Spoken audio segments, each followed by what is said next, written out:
And I'm looking for a drawing device. So the Henderson-Hasselbalch equation only applies to buffered solutions. And it assumes that you have a conjugate acid-base pair making that buffered solution. What was I thinking about? Oh, I don't know. I was just thinking about buffered solutions. They're so cool. They're kind of like, they kind of have a joint effort where basically, no pun intended, if you add some base, there's an acid in there to react with it. If you add some acid, there's a base in there to react with it. And neither one reacts with each other. And so the conjugate acid-base pair is great for that.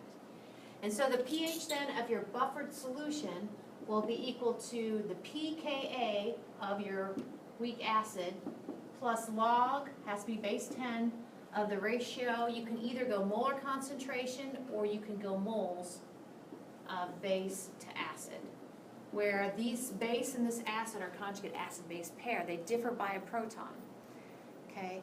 And we said the first example we looked at yesterday and what you guys did today was, well, you basically have a pot of water, you sprinkle in some conjugate acid, you sprinkle in some conjugate base, and voila, okay? Well, now we're going to switch it up a little bit, and I'll show you what I mean. Do I just jump into an example here? Okay. Now we're going to switch it up a little bit. HCl, is that a strong acid or a weak acid? Strong. Strong. Definitely a strong acid. So hopefully right off the bat you're like, HCl, well, that's not going to be, that's not going to work here. And if you read it a few times, actually what that strong acid is going to do is to convert some of your NH3. Now if I put NH3 up here, let's see how we're doing with this.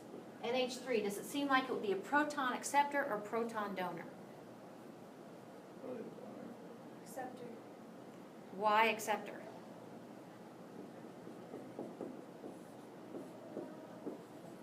Does that look reasonable? Yeah. And I think, and I'm thinking it might be a donor, but it's less likely a donor. If it's a donor, then you're going to go like this. Yeah. Because when I was looking at the charts in the book, I think it can go either way. Okay, it can go either way, but I think this is favored.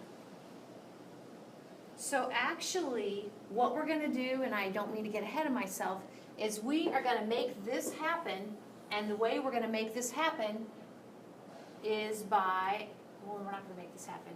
We're going to form NH4 plus by taking NH3, and we're going to react it with HCl to form NH4 plus your chloride ion. Is the chloride ion, is that just a weak base? The chloride ion, yes, would be a very weak base because it's a strong acid. Yeah. So the Kb is like very, very small for that. Yeah. Yep. But notice what sort of arrow I have over here. One way. So in this sort of problem, in this sort of problem where you're converting, in this case, your weak base, part of it, to conjugate weak acid, know that actually all of that HCl, so what do we got? Well, we don't know volume, but we know the molarity, 0.0883 molar. Okay. So, dang, let's see what else I got on my slides. All right, so that's what I said. The balanced equation for kind of the upfront reaction. Now, the only cool thing about this is it's going to give you your NH4 plus. That's it. And all of your HCl in there is going to do this. You won't have any HCl left. It's your limited reactant.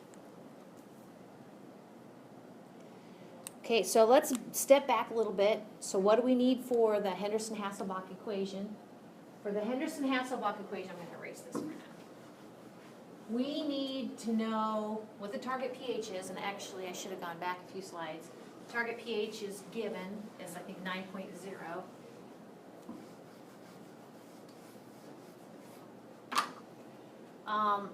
This is a tricky one in which how do I say this?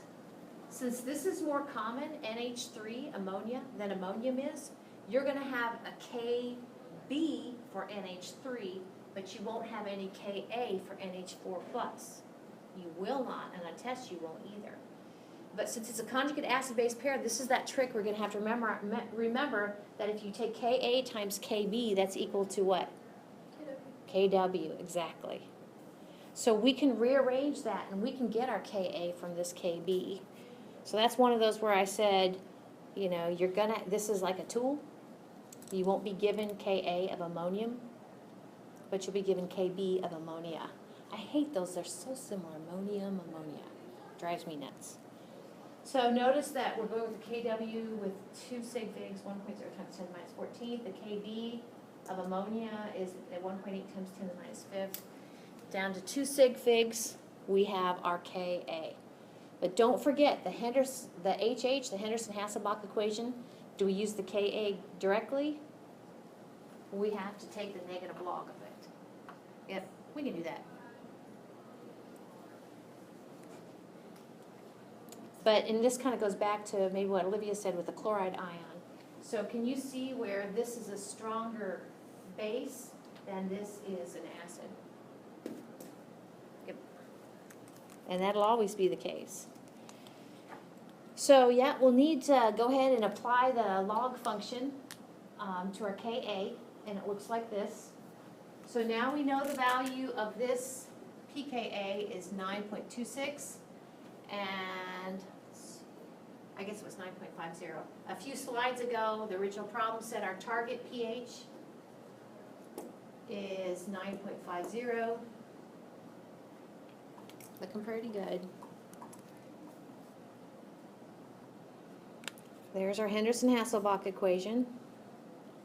And we kind of did this the other day, where if, yeah, you move the pKa over to the other side, and then you have an inequality, and then you take the log of both sides. Oops, I meant to say you take 10 raised to the power of both sides. And when you do that, if you take 10 raised to the log of the conjugate base over the conjugate acid, that is the molar concentration of the conjugate base over the molar concentration of the acid. And then this we kind of talked about before with the HH equation, the Henderson-Hasselbalch equation. You can either go with relative molarities or you can go with relative moles, same diff. For the test, do we have to kind of derive that out, like kind of show it, or can we just, like if we already know it offhand, can we just You can go write for it this. like that? Okay. Yeah, yep, if, good question. This form or whatever. Yeah. Okay, so just so we're all on the same page, these molar concentrations, our base is going to be our NH3, and our acid is going to be our NH4+. And we're going to get our acid from taking some of the NH3 and converting it to NH4+. Okay. What else we got? This is really common, and I see it when I grade tests for Unit 4 in here, where students want to do something with the HCl and put it in there for the acid. That's nowhere near a conjugate of NH3. That's not right. Okay. So like I've been saying, the HCl, and this problem is, say, a little more interesting / tricky, in that they want to know how much HCl you need to add, given that molarity of the HCl. And to me, we're going to kind of backtrack. We're going to say, well, what is the moles of base you need to be left with, and the moles of the conjugate acid you need to form. And then based upon that, we're going to get to the moles of HCl we need to add, and then get to volume. So do you guys buy this, that you start out with a certain molarity of your NH3, moles of your NH3, I guess we're going to molarity, but those moles of NH3 that you start with, that's not what it's going to be end with, because some of those are going to be converted to its conjugate acid. Okay. So the other thing is we need to account for we're gonna douse it with some of our strong acid to convert some of that base to its conjugate acid. And actually, that volume will change the molarity, but we're going with moles of base here. And that will not change the moles. But it will change the molarity. Okay.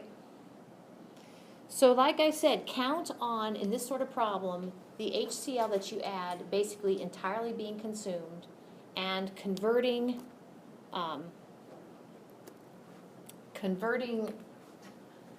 NH3, like you saw before, to NH4 plus.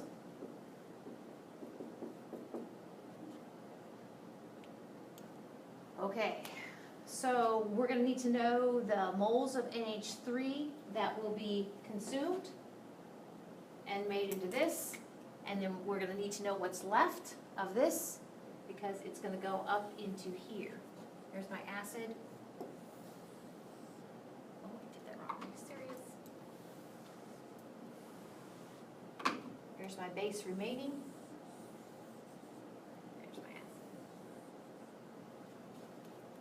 Okay, it's like counting beans.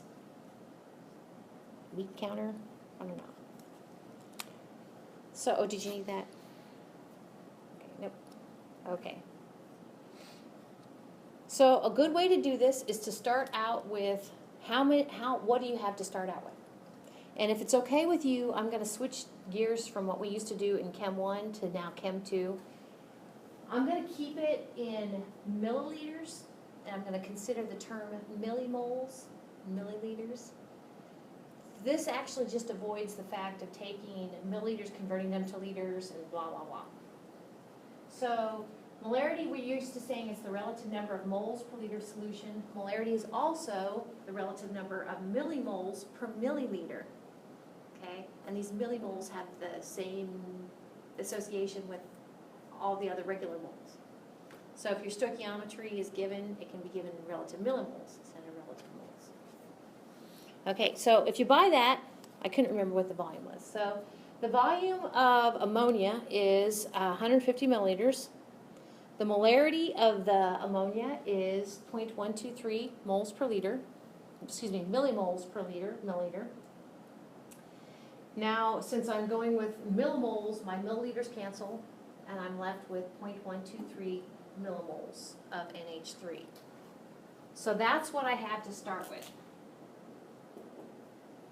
Start with, oops, sorry,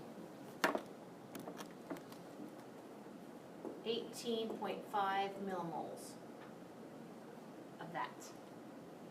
So when the dust finally settles, we're going to have less of the NH3, and it's going to help out and form NH4 plus.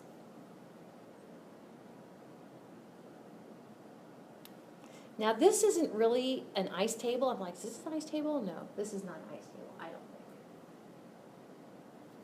I have to think if I do think it is. But if we let X be equal to the millimoles of HCl in limited supply, then when the dust finally settles, the amount of ammonia that's going to form is X. Ammonium, excuse me, it's going to form as X. I'll put it down here.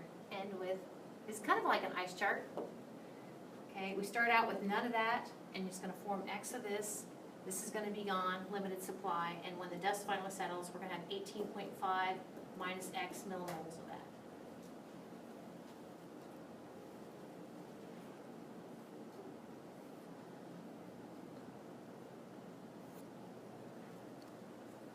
So that's what we have going on. That's the chemistry. That's kind of the front end formation of our conjugate weak acid. I don't mean to like blow your mind, but I think you have some homework problems. We can also form the conjugate weak base by adding a strong base to a weak acid. This is adding a strong acid to a weak base. Okay. Is this where I do an ice table? No, no ice tables. All right. I'm just going to take those quantities and go back to the Henderson-Hasselbalch equation. So according to the Henderson-Hasselbalch equation of a buffered solution, the ratio of the moles of base and moles of acid is equal to 10 raised to the pH minus pKa. And by golly, we got the pH and pKa down this time. That's just the difference between these two, right? So substituting in, it looks like this,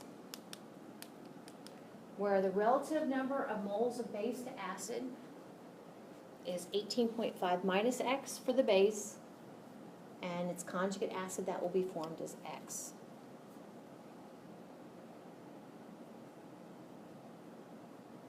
If you're like me, you're like, quadratic? No, not too bad, because this will be a real number.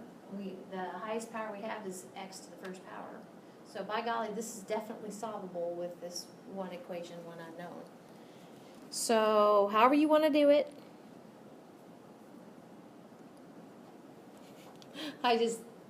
however you want to do it, you're going to get X is equal to 6.75. To me, I guess I would go ahead and take 10 raised to this power, and then I would crisscross and flatten it out and combine my terms, and so it's really not too bad. So 6.75 millimoles, so what does that mean? So we go back to what that means. It means that at equilibrium, or after we have, what we need, for this equilibrium, is this will be 6.75 millimoles. So that means that is our conjugate acid, 6.75 millimoles. And then our base is that 18.5 minus 6.75. So that goes in the top there. Does that make sense? Actually, I guess we're done. That'd be a way to check it, wouldn't it? So why is there only a one-way arrow and not like it going both ways? Because this is the reaction of a weak base and a strong acid. So the strong acid is going to keep dogging it and go ahead and basically protonate all of these weak bases. Yeah, and actually, we're going to talk about, but anytime you have a weak anything, whether it's an acid or a base, in this case a weak base plus a strong acid, it's a one-way arrow. Okay. Why couldn't you just use like this stoichiometry to get that, because since it is a one-way arrow? Because I know at equilibrium you can't do that, but why in this case? Well, in this case, we kind of did use stoichiometry, recognizing that for every 1 mole of this, you're going to form 1 mole of this. That's where our X we're going to consume and X we're going to form. The stoichiometry ended there. But this gets a little tricky because this is limited, and this is an excess. It's an excess because you need some of that to be left over to form your conjugate acid, your buffered solution. So, yep. But we're not quite done because the problem said question mark volume. So now we're back to a Chem 1 problem where if that's I should have done that. That actually is the millimoles of HCl we need to pull off this task. So we're going to take those moles, millimoles, and we're going to use the molarity of the HCl that was given. The molarity of the HCl is at 0.0883. So using that molarity, 1 milliliter over 0.0883 millimoles of HCl. I really do like this saves the whole millimole versus millimole per milliliter versus the mole per liter, saves us the going back and forth between liters and milliliters. So that will give us milliliters of that HCl solution we need to pull this off. Around at 3 sig figs, you're looking at 76.5 milliliters of HCl solution.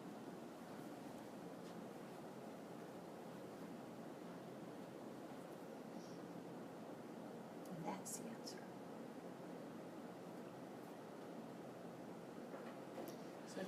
it's not an ice table, but I still think, I'll like, put it underneath the species of interest here. It's a great example of of how to prepare a buffered solution by, in this case, adding a strong acid to a weak base to make some of that base turn into its conjugate acid. Put another way, if you were to go ahead, what would happen if we were to go ahead and use up all of these 18.5 millimoles? Would we have a buffered solution anymore? Mm-mm. If they were all converted, you'd be done. And actually, that makes an important point that we're going to look at again. Is in this HH equation, do you remember what I said that we hope the ratio of base to acid is? Is it 1? Yeah, our target is 1, exactly. Our target is 1, and we're okay with 0.1 to 10, basically. We're okay with that. But if it gets too lopsided, it's no longer a buffered solution. It makes sense to me, because you don't have them both fighting each. So I'm not going to show you these, but I'm going to push them out there because I want to get to the next part. Okay, so these will be due on Friday. Okay. So actually, where I want to start is right here. I got it on slide 13. So if you look in the next part, I think it's part 6, slide 13.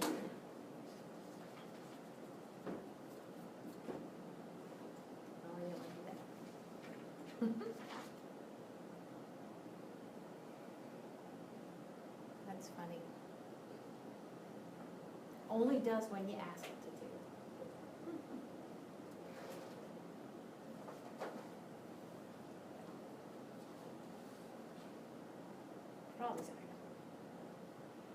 Okay, in Chem 1, you guys remember just the other day where you guys did a titration, a couple titrations, I think. I think for y'all, you made your sodium hydroxide solution and you took HCl, reacted with NaOH,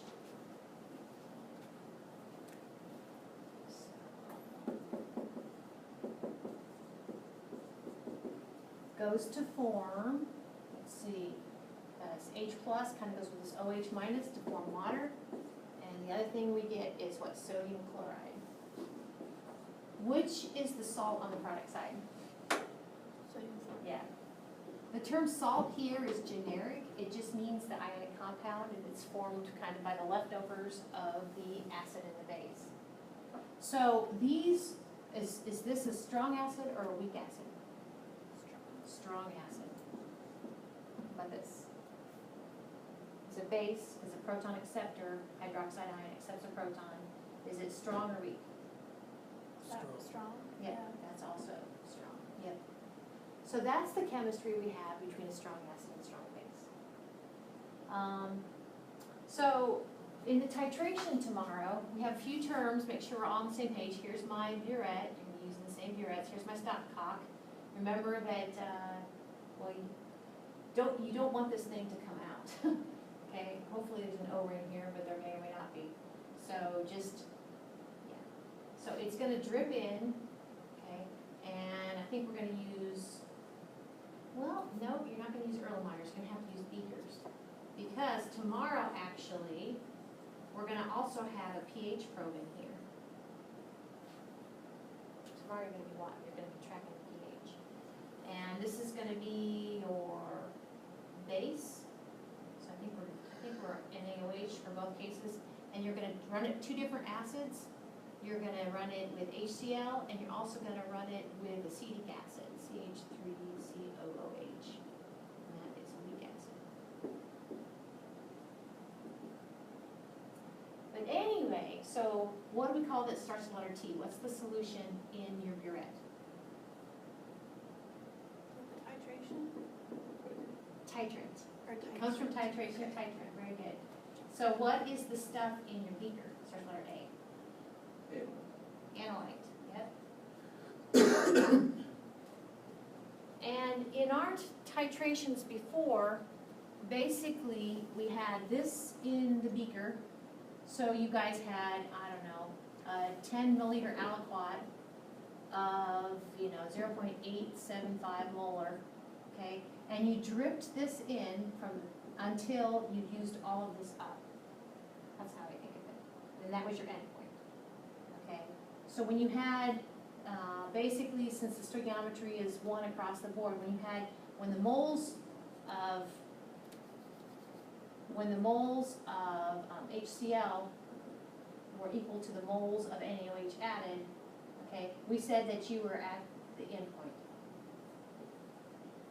What's the difference between endpoint and equivalence point? Is there no difference? There's supposed to be no difference. The endpoint is when you see it, and the equivalence point is kind of when equivalence point is when it really happened. Okay, so that's kind of what we have going on. Right.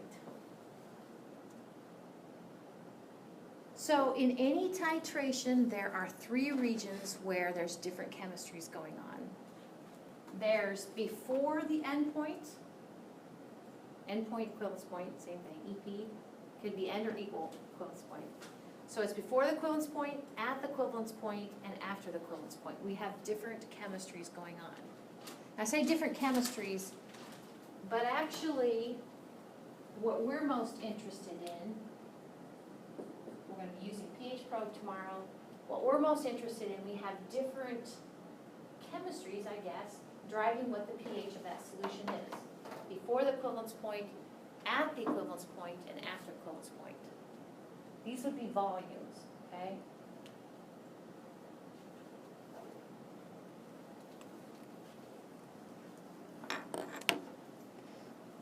So tomorrow, do you guys have that?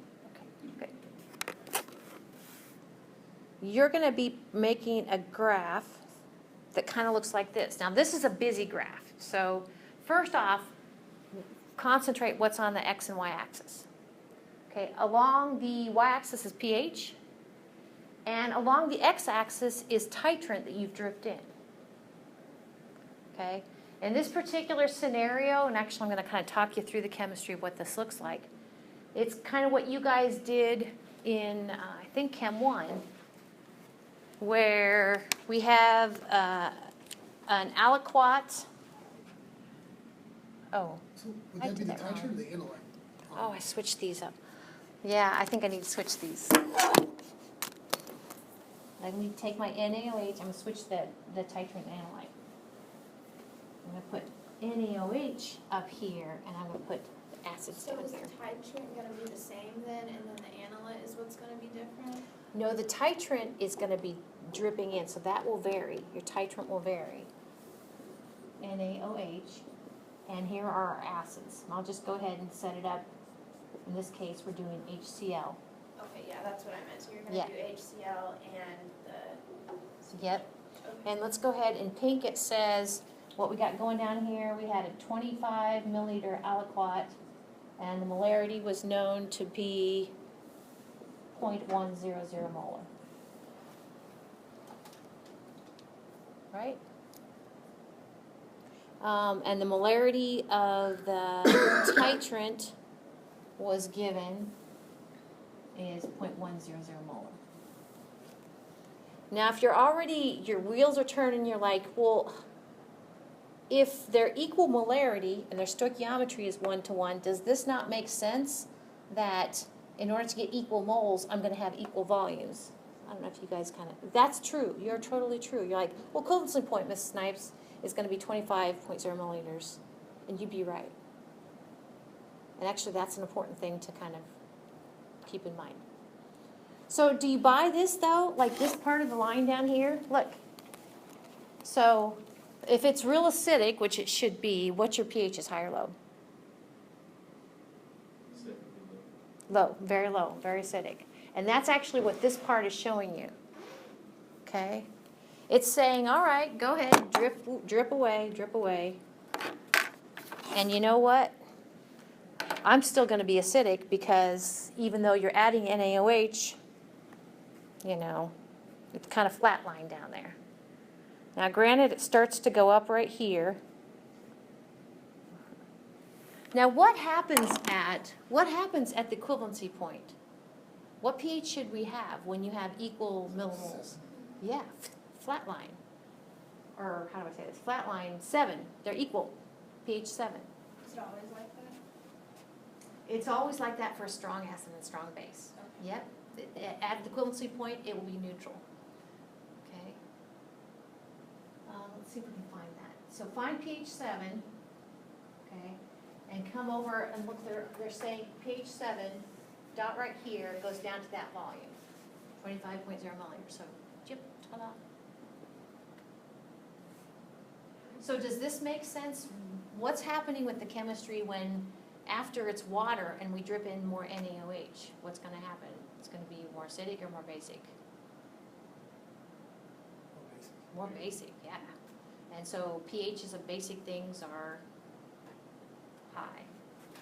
So that's why you see beyond the equivalence point, we're dripping in more NaOH and it's just a high. Okay? Yeah. And that will always be the case if it's a strong acid and a strong base. Now, does this make sense? The S would be like reversed if you were dripping in, how's that go? If you were dripping in the acid into the base, does that make sense? Yeah. So it's kind of an S curve, yeah. Those, we kind of talked about paper indicators the other day, and these aren't paper indicators, these are liquid indicators you can add to water, and you can get a sense for what the pH is, depending upon the color of the liquid indicator, which is kind of nice, like our red cabbage. So I want to talk about the chemistry in those 3 regions. And it's like counting beans, and you're going to need to be able to count beans. I know, you're like, oh my gosh, are you serious? So we're going to actually look at the 3 different regions. I said before the equivalence point, at the equivalence point, and beyond the equivalence point. And you guys probably bought that the equivalence point in this case is when you have added 25.0 milliliters of titrant. Okay? So the 3 volumes I picked would be 20 milliliters, that's before the 25 milliliters. At the 25 milliliters, that's at the equivalence point. And then 30 milliliters, that's beyond the equivalence point. And for each of these volumes of NaOH that's been dripped into your HCl, we can count beans and come up with the pH. Okay, that's all we're going to do. So,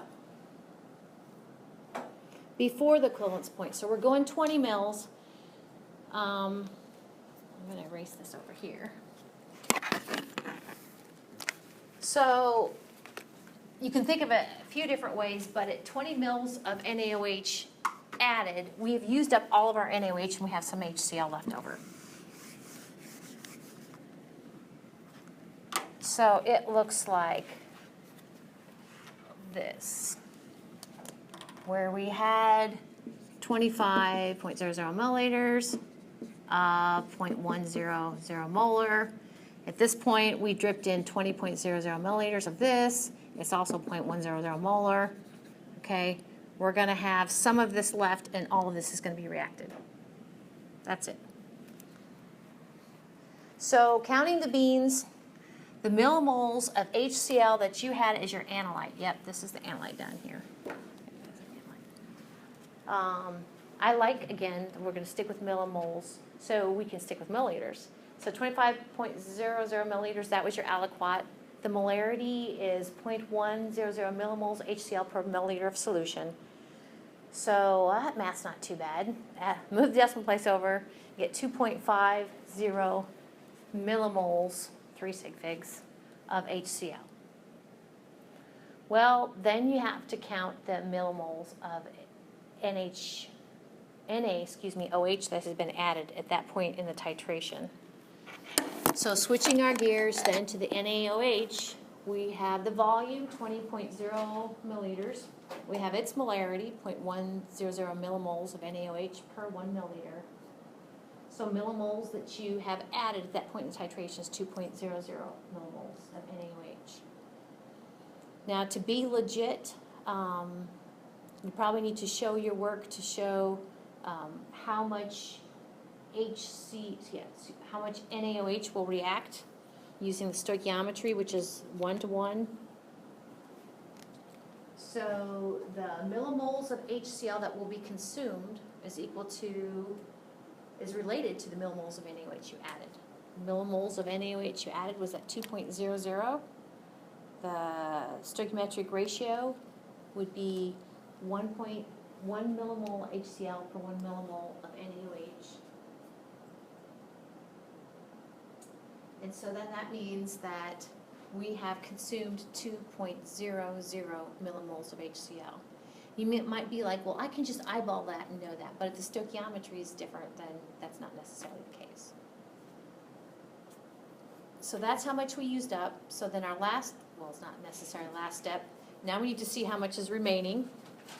So we're going to take what we started with, subtract what we used. So what we started with is 2.50. And this is where I kind of use the convention. If you're adding or subtracting, oftentimes it's common units, so you can just put the units outside. So I have quantity 2.50 minus 2.00, and those are millimoles of HCl. So now, at that point in the titration, this is what's driving the pH, that 0.50 millimoles of HCl. That's what's making it acidic.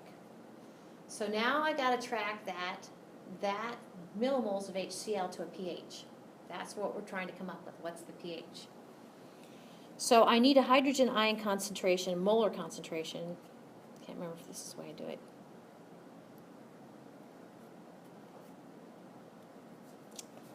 So the HCl molar concentration would be the millimoles remaining, 0.50, divided by, now oftentimes, this is what throws us off. Do you guys see where the 45.0 milliliter came from?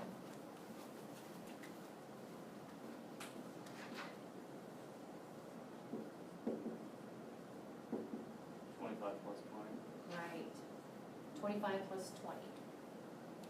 Yep.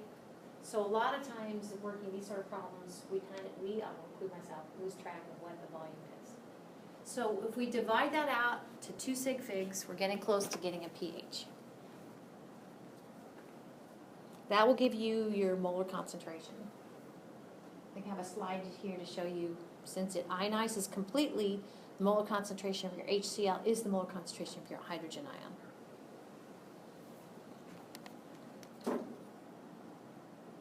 Okay. Now we're ready to apply the log function to get the pH.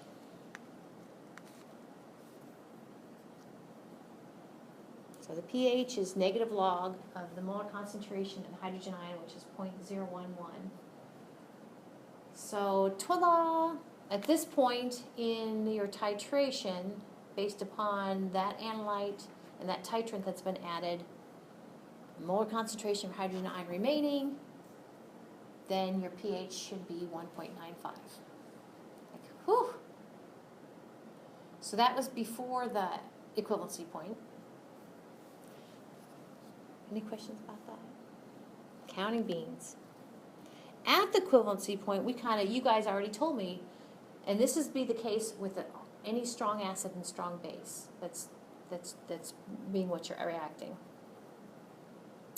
At the equivalence point, you look at the product side, H2O and NaCl, and they're not doing anything with the hydrogen ion, so the pH is neutral. Okay, so let's take a look at after the equivalency point. I think you got the idea with counting the beans and how that goes. So after the equivalency point, we're going with 30 mils of this.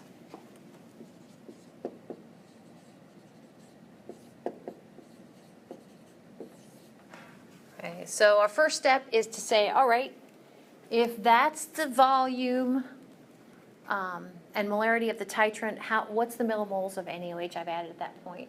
And here they are.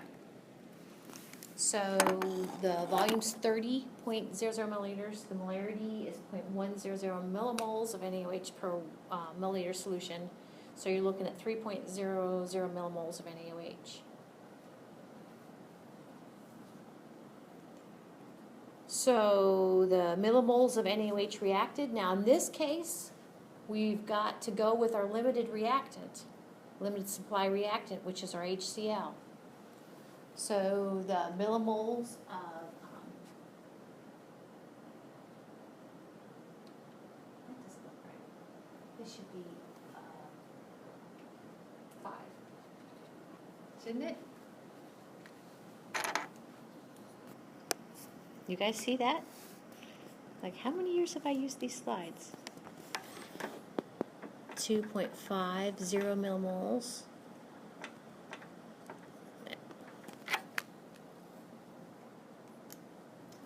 So that's the millimoles of NaOH reacted. So how much do we have? You guys told me the solution's going to be basic after the equivalency point with titrating with NaOH. And so how many millimoles do we have left? Well, we take what we started with, how much has been added minus how much was consumed by reacting with HCl. So we have quantity 3.00 minus 2.50. That's millimoles of HCl. I just must have copied and pasted here. Goodness gracious, my label's not right there. This should be millimoles of, NaOH, my bad. Sorry about that. So you know what we're going to do next is we're going to take those millimoles and divide by the solution volume. So what's the solution volume now? 50. I'm like in 55. Yeah. Yep, 55. Yep. So here we go. 0.50 millimoles of NaOH left, divided by the solution volume at that point in the titration, 55.0 milliliters, round to two significant figures. Gosh. Round to two significant figures, I think. 0.0091. And then we need a pH. Well, first off, recognize since it's a strong base, then your hydroxide ion concentration is also 0.0091 moles per liter. And we already spent some time playing with this sort of problem. You know, there's different ways to get to it, but we need to go through the hydrogen ion one way or the other. Looks like I'm going for the POH, and then I'm going to subtract it from 14. So the POH would be negative log of the molar concentration of hydroxide ion, which I get 2.04. And then how are we going to get pH? 14 minus. Yep, 14.00 minus 2.04. Yep. You got it. And I'd use a calculator. So you get a pH of 11.96. Whew, so that's the top of your S. Okay, bottom of your S, middle of your S, top of your S. Okay. So, yeah, I think I think I'm going to wait till tomorrow, let that sink in a little bit, and kind of look a little bit why your S's look different when you have, tomorrow we're going to do this, I think, HCl, and then we're going to do a second one. It's going to be a weak acid, and the chemistry is different there. Okay.